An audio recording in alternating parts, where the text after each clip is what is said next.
I used to post these very deep, inspirational videos. It would just come through me, and I'd take out the camera and start filming. And something has happened, and I haven't done this a lot in years, and this is why. When the feeling comes through you of pure peace and tranquility, inspiration, and there's no fear, and you just feel a sense of oneness and peace and bliss. To take out a camera and start talking about it is it's insanity. Or to look on social media in that moment is insanity. And as a society, we've been conditioned and trained to do that stuff, right? And that's not where the real wealth is. The real wealth is in the present moment. It's in being. When you can hear the birds, you see everything for what it is, and you're one with nature, God's nature. But most of the time, you're in an anxiety loop, running from the saber-toothed tiger that's chomping away at your bottom line. It's like the whack-a-mole game. You're trying to hit it because it pops up somewhere else, and you become so hyper vigilant that you're sitting there with a hammer all the time, even in the middle of the night with one eye open, because you become so proactive. Because at any time, you could be driving and a tire could blow out, or in your business is metaphorical. So Tony Robbins said something interesting. I don't know if he was the original one to say it, but he said the quality of your life is directly proportional to the amount of uncertainty that you can comfortably live with. And if you study the 6 human needs, the first human need is that of needing certainty. We crave certainty and we need it. Think about when you let a cat in a new house, or your dog, you take it and they sniff around, they're scared and they want to make sure it's safe, and then after a while they're just chilling because it's safe, or they've at least. And just because you feel like something is safe doesn't mean you're safe at all. And just because you feel like there's danger or you're scared doesn't mean that there's any imminent danger. And anxiety is fear of the future, some future danger that isn't even real yet. It's a perceived, threat. And then, fear is, I could just talk about this for hours. But the question is, how do you get access to these present conscious states more and more often? State management, where you can just be. And I would like to present or ask you to consider the possibility that you can develop a toolbox. Well, I'm not saying I'm the man at this at all, because I have a lot of anxiety, but a toolbox that whenever something pops up that could become anxiety or could be perceived as fear, that makes you constantly stressed out, before that thing becomes an actual stress, you identify it when it's so small that it'd be like just taking your pinky finger and just putting out a little tiny, it's not even a flame yet, it's just a little warm point. Boop. You just touch it with your pinky. But even that feels like work. What if you could get to the point where you're so calm and proactive that your very consciousness, those fires don't even ignite? You're so head upstream in your consciousness, and so far, I'm going into like theory now, you've just developed with an emotional and spiritual intelligence to the point where you're just non-reactive and cool, calm, and collective. You're at peace. If you study Eckhart Tolle, look him up on audible.com, The Power of Now. Listening to his stuff will put you in that place.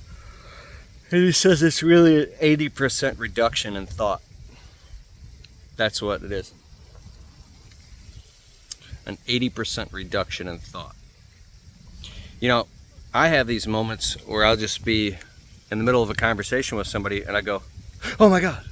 And I'll like run off. They're like, oh my God, what's going on? It's like, I had remembered in that moment that I forgot to restock business cards in my truck, or that I had to send this thing to the insurance company, because there's so many things happening. It's like being put in a batting cage and like it shoots the balls at you, but all 6 machines or all 8 machines are going off at the same time shooting at you, and you're like Speedy Gonzalez. You're hitting all of them nonstop. You do that 24/7, 365 for 6 months straight, 5 years straight.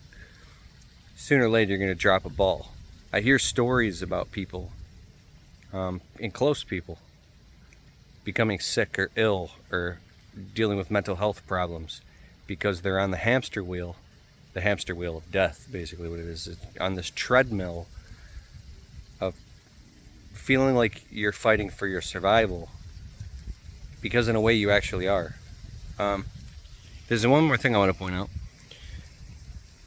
You can be at incredible peace and you can master certain emotions and environments or other people that can get a rise out of you, and you stay calm.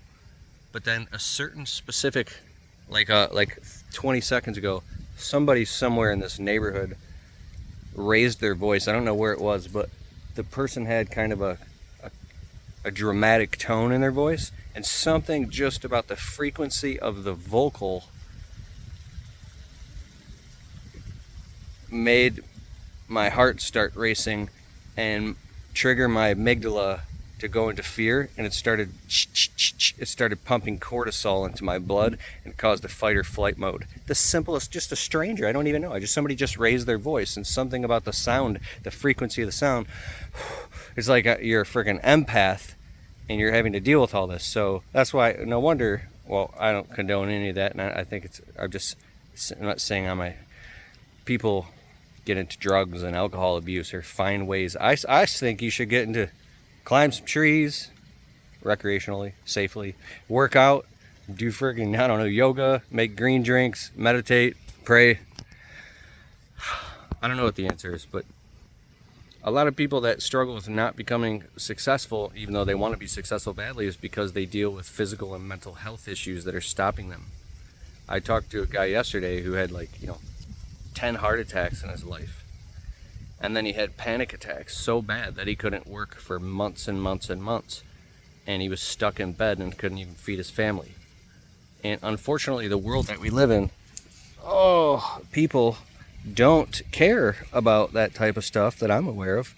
And they just criticize you and say, oh, it's all in your head. There's something wrong with you. We're so underdeveloped as a human species and civilization that it's almost sad. We're very technologically developed to a certain point, but as far as being a community and loving, peacing, spiritual consciousness, stuff like that, we're like just out of the Stone Age. How critical and mean we are to other people, and how people gang up on each other online, and everybody's fighting, and people in the world are just hate each other. It's like, this is insanity. So I think it's all part of human evolution. Somebody in a YouTube comment said, it was a Facebook comment. They're like, this guy likes to hear himself talk. He's just babbling complete nonsense. What an idiot. This guy's a scam artist and a ripoff. I would never hire this guy ever. Just listen to him talk. Total nonsense.